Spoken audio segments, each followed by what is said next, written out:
I wanted to get out of a truck. I'd been driving trucks for 30 years and I wanted my life back.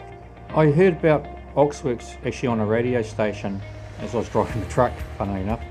And so I went home and did some more research through the internet, and yeah, that all seemed to be what we were looking for doing. I'd done fencing in the past life, and so it seemed to be a natural thing to take up.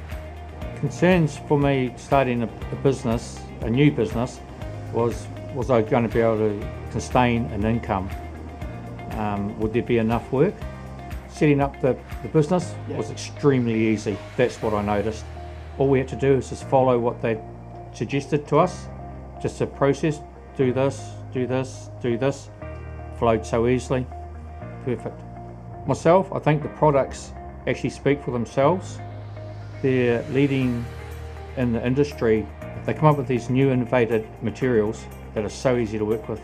If you've got a problem or you come up against something that you're not sure on, you just got to give them a call, and there's always someone there that'll give you advice and help you out. No problems. Benefits, freedom. In charge of our own destiny. Yeah, just time, freedom, being with my family. Just go for it. It's easy to get into the industry. They make it, as long as you follow the steps, it's very easy. Do the simple things, pay off in the long run.